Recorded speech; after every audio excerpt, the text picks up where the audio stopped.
and I've asked the viewers to name their favorite potential GOP candidate. Herm Cain is coming in. Just my unofficial tally here. His name has been mentioned most often. Another name is Jon Huntsman, and I read a piece in Time magazine this week that calls Jon Huntsman, who is the former Republican governor of Utah, whom President Obama named as the U.S. ambassador to China after he became president. They say that Huntsman, Jim, is the Republican who the Democrats fear the most. What do you think? Possible. He's very. I read that article too. Yeah. He's very attractive. Good family story. Good everything.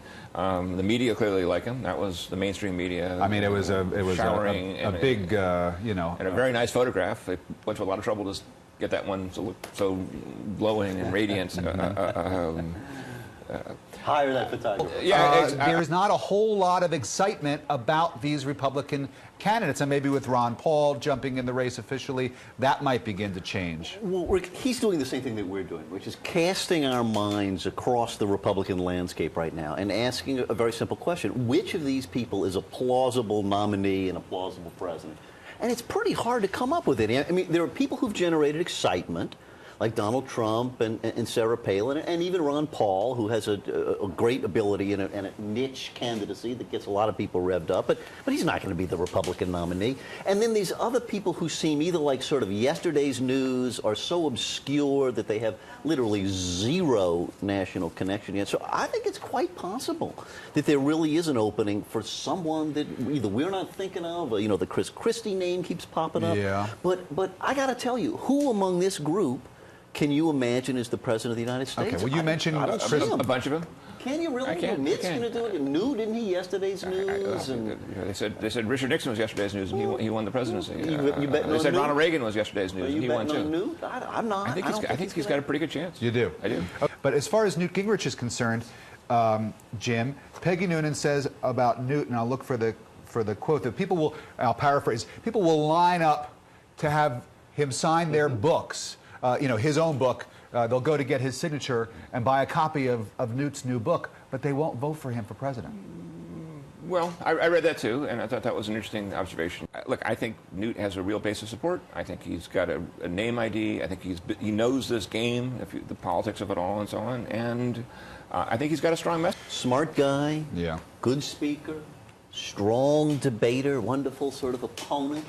But every time he ends up at the front of the political scene, people start to hate him in a hurry. People who've worked with him a long time, I think, find him unattractive. I think that the shutdown of the government still haunts him. I think some of the personal aspects of his life are going to be difficult in some of those Bible states. In a world of this much media intensivity, we know embarrassing details about every one of these candidates. And so if we say, well, if you have a flaw, you can't run, there'd be nobody running for anything. And so we have to sort of step back and say, okay, let's put it in perspective now.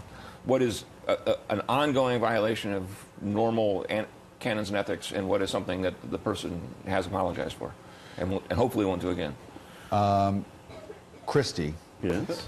With all of his denials, is there a chance, do you think, that he gets sort of drafted, that the Republicans survey the field, say to everybody out there, and they basically, you know, take Christie, lock him in a room, you know, and say, we're not letting you out until you agree to run for president? Sure. And particularly if nobody else catches fire and no one else seems plausible. I mean, I think his analysis, which we shouldn't discount entirely, is that he just isn't ready. I mean, he hadn't done that much. He hasn't been in public life that long. Ellis, look at the background of our current president. Well, people would say the same thing about Obama.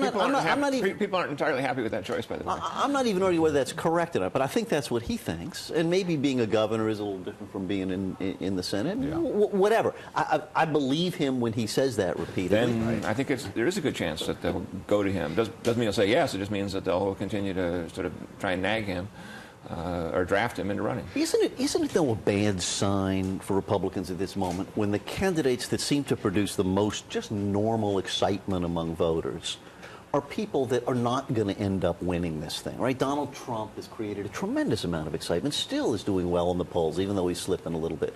Sarah Palin still has this great, strong connection with people out there. Natural, turns out huge crowd, sells millions of books, right? And Ron Paul, but doesn't that suck the oxygen away from the sort of the likely and serious people? How do you deal with that as a party? Because this is 2011. Well, my advice would be keep getting excited about people who can never get the nomination. I'll give you 10 others if you want. Arnold Schwarzenegger has got some time on his hands. Maybe he'd like to run.